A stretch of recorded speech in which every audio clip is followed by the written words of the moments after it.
podcast tricolor do... Eu vou falar hoje, galera, sobre o São Paulo. Você viu a thumbnail aí, pacotão do São Paulo. Então, né, o São Paulo, a gente viu aí desde que acabou o Campeonato Brasileiro, começou uma lista de dispensas aí dos jogadores do São Paulo, vários jogadores saíram, e o São Paulo tá tentando repor, né, esses jogadores que saíram, contratando jogadores, né, o que se imaginava que o São Paulo, não tivesse dinheiro pra contratar, né, que não fosse vir muita contratação aí, mas na verdade saiu bastante jogadores e o Rogério tá atuando aí como manager, tá tendo papel fundamental aí na escolha dos jogadores para serem contratados, né, tá vindo jogadores todos com o aval dele, não vai mais acontecer como aconteceu, por exemplo, com o Bustos, que é um jogador que veio sem o aval do São Paulo, né, e eu vou falar aí dos jogadores que já estão contratados no São Paulo. E vou falar das especulações. Eu não gosto muito, quem acompanha meu canal e sabe que eu não gosto muito dessa fase do mercado da bola, por causa dessa especulação. Eu gosto de falar de coisas concretas, né? Gosto mais de falar de jogo, de falar de tática, de estratégia, do que acontece de errado, de certo no jogo, dessas coisas. Mas a gente tem que falar, né? É um canal, podcast tricolor, é um canal também para trazer informação, opinião, informação. E eu, toda semana, tô dando aí essa resumida do que acontece no São Paulo. E um dos assuntos é o Nicão, que movimentou essa semana. Eu já vou falar, fica comigo aí até o final do vídeo, que você vai saber aí, que se você não tá sabendo ainda, você vai saber tudo sobre o que tá acontecendo com o Nicão São Paulo, se sai, se não sai, né, o que vai acontecer, se vai ser utilizado, se não vai. E se você tá assistindo aí pela primeira vez, se inscreve no canal, fortalece muito o canal, tá tendo um engajamento bem legal, tá sendo bem melhor até do que eu imaginava, e cada vez eu tô tentando melhorar mais, a cada vídeo eu tô tentando trazer um conteúdo mais legal aí pra você que acompanha o canal. Então se inscreve no canal, deixa o like, se você já é inscrito, deixa o like, comenta aí no vídeo o que você achou sobre as contratações de São Paulo, sobre os assuntos que foram comentados no vídeo. Deixe seu comentário aí, que fortalece muito, galera. Então fica comigo até o final, que no final eu vou falar sobre o Nicão. Então, a semana do São Paulo tá bem movimentada, né? O São Paulo acertou aí já a contratação do Rafael, goleiro, do Pedrinho, atacante, e a novela Wellington Rato chegou ao final. São Paulo se acertou aí com o Atlético Goianiense, pagou 5 milhões aí por 5 milhões por 80% do passe do Wellington Rato aí, e o São Paulo fechou a negociação. Existe uma dúvida se é 80% ou 100%, mas o Wellington Rato assinou contrato com o São Paulo por 3 anos, e vamos torcer aí, galera, para todos esses 3 jogadores aí, que realmente seja uma temporada diferenciada desses caras aí no São Paulo, principalmente o Rafael, né, que vem para suprir a carência do gol aí do São Paulo, que era muito importante São Paulo contratar um goleiro. São Paulo contratou o Rafael, vamos torcer muito aí. Eu vou torcer, galera, eu sou otimista, eu prefiro, antes de criticar, antes de apontar os erros, eu prefiro dar um voto de confiança e torcer pro cara dar certo, né? Tomara que o Rafael feche o gol aí, faça uma ótima temporada e se firme aí no gol do São Paulo. O Pedrinho também, tomara que arrebente aí, o São Paulo depois se vire pra comprar o passe dele em definitivo. E o Wellington Rato já é do São Paulo, né? Não tá por empréstimo, é jogador do São Paulo já. Tomara que esse negócio dele ter o sonho de jogar no São Paulo pese e dê a ele superpoderes, né? Seja o super rato aí e arrebente aí no São Paulo, que é um bom jogador. Teve a melhor temporada da carreira foi ano passado, mas ele é um bom jogador. Então, vamos torcer aí, galera, vamos torcer. E como eu falei, semana movimentada no São Paulo, uma das notícias é a lesão do Diego Costa, que é um absurdo, galera, um absurdo. O Diego Costa teve a lesão na final da Copa, sentiu mais especificamente na final da Copa Sul-Americana. Aí desde lá, que foi no dia 1º de outubro e novembro, o São Paulo jogou praticamente os 2 meses inteiros, o Diego Costa afastado no departamento médico e nada foi falado. Aí voltou, se reapresentou e foi diagnosticado que a lesão que ele tem é passível de cirurgia. Ele tem uma lesão que é uma tendinite. Não foi especificado ali se é uma tendinite em que parte, né? Se é uma tendinite patelar, por exemplo, né? Ou se é uma tendinite no tornozelo, alguma coisa assim nesse sentido. Eu, por exemplo, tenho tendinite patelar. Incomoda bastante, porque dói, né? E não sei se o procedimento cirúrgico, né?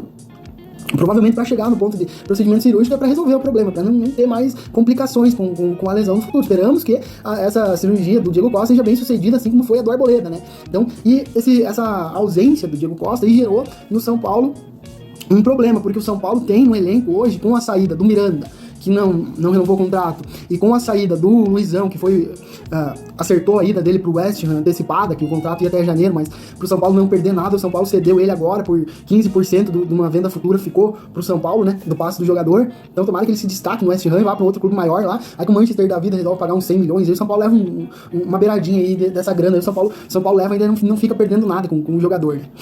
Tomara, porque o amadorismo de algumas situações que acontecem no São Paulo é absurdo. Essa questão do Diego Costa não tem explicação, 2 meses, né? O cara ficou ali afastado, poderia ter passado por cirurgia naquele período. Não, vai ficar fora agora do início do Campeonato Paulista. E aí, no Campeonato Paulista, o São Paulo tem pra zaga hoje o Valls, que é um cara que tá voltando de lesão, 3 anos parado, que também é muito questionado o refis do São Paulo por não recuperar esse jogador todo esse tempo, né?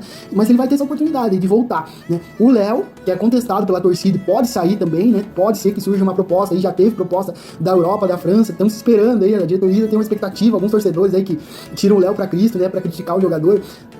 né, que não gosta muito dele, também estão torcendo muito. Eu, particularmente, não gosto muito de tirar jogador pra Cristo. A torcida de São Paulo sempre faz isso com alguém, né? O Igor Gomes era o bola da vez, agora também acertou aí, também saiu nessa semana, né? Acertou um pré-contrato aí com o Atlético Mineiro, e São Paulo tá tentando também, pra não sair de mãos abanando, ter alguma compensação aí pra liberar o jogador agora em janeiro, né? Que o Igor Gomes, o contrato dele vai ainda mais além, vai pra março, né? Então ele tá treinando com ele, coisa que eu, na minha opinião, ele nem deveria estar treinando, não vai ser utilizado, então já tá fora do clube, com o pé fora, dando os 30, né? Vamos usar um vocabulário mais popular, né? Dando os 30 aí no São Paulo, então não deveria estar treinando, mas tá lá, né? O pessoal gosta dele e tal, era um jogador que a torcida tirava pra Cristo, ele saiu, tá saindo, agora é o Léo, né? Então, se o Léo sair, também abre uma brecha. Então tem o Léo, o Valse, o Arboleda, que vai voltar mais tarde por causa da Copa do Mundo, nem tá treinando com a galera ainda. O São Paulo se apresentou agora dia 14, né? Faz 4 dias que eles estão treinando. Não sei se teve treino hoje, ainda não vi nenhum boletim do informativo do São Paulo, mas provavelmente treina, né? Porque não tem sentido folgar no fim de semana, né? Então, se representar na quarta-feira, treina. Treina no fim de semana e dá uma folguinha talvez amanhã. Não sei como é que vai ser a programação do São Paulo, mas enfim.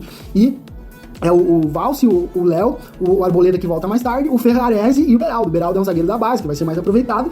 E o Ferrarese também tem uma questão que o contrato dele é de empréstimo até o meio do ano apenas. O Ferrarese veio, se não me engano, com 1 ano de contrato de empréstimo. Ele chegou no meio do ano passado para ficar até o meio desse ano. Então o São Paulo pode tentar prolongar o empréstimo desse jogador para que ele possa ficar até o final da temporada. Acredito que o São Paulo vai tentar fazer isso, porque também, partindo desse pressuposto, se o jogador começa a jogar como titular e ele tem potencial, já mostrou isso, ele consegue aí encaixar no time, e aí daqui a pouco, na hora do pega mesmo, na metade da temporada ali, termina o contrato do cara, o São Paulo vai ficar com essa perna aí pra zaga. Então, segundo o Emerson Borges, aí do canal Tiro de Neto, que também é um dos canais parceiros aí do podcast Tricolor, eu sempre reposto as coisas do Emerson aí na comunidade, do canal aí no Instagram também, do Emerson, do canal Tiro de Meta, né, o Emerson Borges, e ele sempre tem informações quentes aí sobre o São Paulo, né? Segundo ele, o São Paulo tá negociando com 4 zagueiros, 2 estrangeiros e 2 brasileiros, ele não citou nomes, né? Então o São Paulo tá monitorando, o São Paulo tá em busca porque precisa de um zagueiro, até porque o Valse, né? A minha opinião é que o Valse receba uma oportunidade, pelo menos no Campeonato Paulista, né? Pra ver como é que ele tá, como é que ele vai voltar. Mas o Valse tá 3 anos parado, né? E ele quer muito voltar a jogar, voltar a pegar ritmo de jogo. No São Paulo, dificilmente ele vai conseguir se firmar logo no início, no começo da temporada, e pegar uma posição de titular, porque ele não vai voltar voando, ele vai, né, voltar aos poucos. E essa adaptação, talvez esse tempo, o São Paulo não consiga dar pra ele em termos de minutagem. E aí, ele ficar uma temporada também na reserva, não vale a pena pra ele. E a diretoria do São Paulo tá pensando em emprestar o jogador pra ele ganhar minutagem, aí passar essa temporada jogando e voltar, quem sabe no ano que vem, mas realmente completamente recuperado. Na minha opinião, o São Paulo tem que dar uma oportunidade pra ele jogar no Campeonato Paulista, né? Nos jogos mais fáceis aí do Campeonato Paulista, da primeira fase, que não vale quase nada, né? Botar o moleque pra jogar. Se ele tiver ritmo e tiver firme, vai dando chance. E aí, no final do Campeonato Paulista, chega na análise ali, ó. Analisamos que ele não vai ter condições de ser titular, vai ser um jogador que vai compor elenco, então se é pra compor o elenco do São Paulo, vamos emprestar ele pra ele ganhar minutagem. Eu penso que deveria ser dessa forma. Não sei se os, né, gestores do São Paulo, o pessoal dessa análise aí pensa com a minha cabeça, né, da forma como eu penso, mas sendo o Rogério que tá lá, o Rogério sabe o que tá fazendo, né, então eu acredito que o Rogério vai ponderar essa questão do Valse, né, torço muito pra ele, assim como eu torço pelo Luan, né, e assim como eu torço pra dar certo, né, os jogadores contratados do São Paulo, como você viu aí na thumbnail, né, pacotão do São Paulo já acertou, né, o goleiro Rafael, que, como eu falei, ele tem que tomara que ele se firme, né, que faça uma ótima temporada no São Paulo aí, e resolva esse problema do gol do São Paulo. O Wellington Rato, que é jogador de São Paulo, tomara que arrebentem esses jogadores, né? Tomara que arrebentem. E também o Pedrinho. E o São Paulo tá monitorando, como eu falei, o zagueiro, que para o lugar dos zagueiros que podem faltar. Também um meio-campista que está muito próximo do São Paulo, né? Que tá quase fechando aí até por um valor de R$200 mil, que é um salário dentro do teto salarial do São Paulo. Jogador de seleção do Equador, o Mendes, ali eu não vou falar o nome do cara porque a piada é pronta, como a gente já viu aí, inclusive nos grupos do WhatsApp, né? Mas é o Mendes, jogador meio-campista, volante aí da seleção do Equador, jogou Copa do Mundo, é titular e, né, tá quase acertado aí com o São Paulo, deve ser questão de tempo, né? E vem aí para compor o meio campo de São Paulo aí para uma eventual saída do Pablo Maia, que tem propostas aí do West Ham também, de outros clubes ingleses aí que estão fortes aí na busca da contratação do Pablo Maia. São Paulo quer 10 milhões de euros, que é um valor, 10 milhões de euros pelo jogador, que é um valor bem interessante para o São Paulo negociar, né? Então, se pagar esse valor aí, leva o jogador. E, né, então o São Paulo tá monitorando o mercado. Teve um zagueiro Felipe também que foi cogitado, mas segundo o Emerson Borges, o Felipe não é um dos 4 que está sendo negociado, que o São Paulo tá negociando por causa da questão salarial. O Felipe, ele é do mesmo empresário do Marcos Paulo, que é outro jogador que já vem sendo falado há muito tempo que o São Paulo pode contratar, né, que tá quase acertado, que é o meio-campista, um atacante ali. né? Então, mas aí não foi cogitado, mas a questão salarial dele não entra no patamar do São Paulo, no teto salarial do São Paulo, e ele vai acabar ficando fora. São Paulo acabou desistindo da negociação em relação ao Felipe. Então, o zagueiro não é o Felipe. E o Marcos Paulo, como foi falado já em outros momentos, tá quase certo, a gente tá esperando, então os dois jogadores quase certos aí. O Mendes, o equatoriano pro meio campo, o Marcos Paulo, e também surgiu a questão do David. O David, ele entra numa questão que eu vou falar em relação ao Nicão, agora finalizando o vídeo aí, porque o São Paulo quer contratar um atacante para ser reserva do Caleri. Na minha opinião, se o Luciano ficar, se não for negociado, o Luciano vai acabar sendo reserva do Caleri, porque o Luciano vai perder posição aí com o Wellington Rato, com o Pedrinho, né? O Marcos Paulo contratado, o Luciano vai perder espaço. E eu vou fazer um vídeo também, depois que o São Paulo fechar essas contratações, aí falando sobre a nova cara que o São Paulo pode ter aí taticamente, as variações táticas do Rogério. Vou entrar mais na linha que eu gosto de falar realmente, que é tática de jogo, né?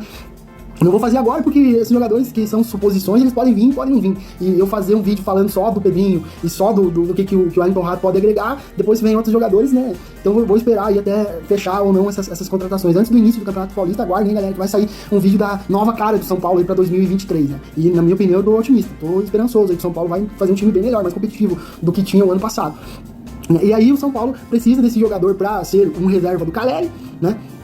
E o Rogério Ceni, que é o David, do Internacional. E o São Paulo está em negociação com o David, a vontade do David é jogar no São Paulo, por causa que já trabalhou com o Rogério Ceni. É um jogador contestado também, uma parte da torcida não gosta do jogador, né? Mas se o Rogério está pedindo, o Rogério é o manager, é ele que está esquematizando na cabeça dele o jeito que ele pensa jogar o São Paulo, ele sabe que jogador pode se encaixar, que jogador vai ajudar mais, outros que não vai ajudar tanto, é ele quem sabe. Então, se ele está pedindo, a diretoria tem que fazer esse esforço aí e tentar. Parece que está bem próximo também de acertar o David. Então, aguardamos aí no próximo resumo da semana que vem, falar aí como das chegadas aí do Marcos Paulo, do David e quem sabe aí de mais um zagueiro e do meio-campista lá, equatoriano Mendes. Então pode ser 4 jogadores. Então São Paulo teve 7 jogadores dispensados aí, Miranda, Reinaldo, Éder, Marcos Guilherme, o André Anderson, Colorado, inúmeros jogadores abriram aí uma folga na folha de pagamento e o São Paulo tá cobrindo esse espaço aí, repondo jogadores. Só que o São Paulo não tá repondo jogadores com as características que já tem no elenco. O São Paulo tá indo buscar jogadores com uma característica que não tem, como o velocista, que é o Pedrinho, né, um jogador mais técnico, que é o Wellington Rato, e o David, que também é outra característica, pode jogar como centroavante, Marcos Paulo, esses jogadores. Então, o São Paulo tá indo num caminho diferente de contratações. E o respiro da folha de pagamento do São Paulo surgiu essa semana. O Nicão, ele recebe 600 mil de salário mais um valor de luvas aí que o São Paulo fechou na contratação dele. O Nicão não foi aproveitado pelo São Paulo em momento nenhum da temporada passada, porque jogou praticamente ali 30% dos jogos, né? Fez um gol importante ali na Sul-Americana, na vitória, acho que contra o Ceará por 1-0, fez o gol no Morumbi, e nada mais. Então o Nicão trouxe muita expectativa a contratação dele, mas não supriu essa expectativa. E segundo o Jorge Nicola, o Nicão é um dos jogadores que está insatisfeito com o Rogério Ceni, que não quer trabalhar com o Rogério Ceni, não foi pedido pelo Rogério Ceni a contratação do Nicão. Então quando o Nicão foi contratado ano passado, o Rogério teve que aceitar. Então essa limpa está acontecendo, o Nicão faz parte dela, e apareceu aí o Ronaldo Fenômeno, nosso camarada, nosso parceiro aí, disposto a pagar o salário do Nicão por empréstimo, né? Seria um empréstimo de 1 ano. O Nicão tem contrato com o São Paulo de 4 anos, então tem mais 3 aí. Teve esse 1 ano, são 5 anos, né? Teve esse 1 ano e tem mais 4 ainda pra cumprir. Então vai longe ainda o Nicão no São Paulo, mas parece que vai acertar com o Cruzeiro, e o Cruzeiro pagando 100% dos salários, que é o mínimo, né? O São Paulo ficaria com uma dívida com o Nicão em relação a luvas, que o São Paulo diluiria aí mensalmente durante o ano de empréstimo dele, e daria em torno dos 80 mil reais. Então seria um dos salários mais altos do elenco, que iria abrir um espaço na folha de salarial. Eu particularmente torço pra caramba, pra dar certo, que o Nicão vá lá, se for pra ficar encostado no Cruzeiro, que fique encostado lá com o Ronaldo pagando o salário dele, e beleza. E o São Paulo abre espaço aí pra pagar um salário mais alto, por exemplo, pro David, que tem um salário em torno de 400 mil reais. Então abre espaço na folha. Então, o resumo da semana do São Paulo: pacotão, pode chegar aí mais 4 jogadores, né, que se acertar aí, David, Mendes, o Marcos Paulo e mais um zagueiro. Então já fecharia aí, com esses 3 foi contratado 7, já reporia do elenco todos os jogadores que saíram, que não foram dispensados, né, do São Paulo, que não fazem mais parte do elenco. Reporia também algumas questões de lesão, como a do Diego Costa, e o São Paulo tá fazendo um elenco, na minha opinião, mais forte do que era em 2022, foi em 2022. Então, em 2023, São Paulo tem um elenco mais forte, na minha opinião, com essas contratações. Vamos aguardar. Pra mim é tchau, Nicão, e deu pra bola. Vamos torcer. Eu vou torcer aí pro Nicão realmente acertar com o Cruzeiro. E você, torcedor, o que você acha? Deixe seu comentário aí, comenta. O que você tá achando das contratações aí pro São Paulo? Tá sendo bom? O time tá mais forte que o ano passado? Tá mais fraco? Qual que é a tua expectativa aí, torcedor? Vamos interagir, vamos trocar ideia aí nos comentários do vídeo aí. Se você gostou desse vídeo, deixa o like e vamos que vamos. Fortalece aí com o podcast Tricolor, que nós estamos juntos, galera. Um grande abraço e até a próxima.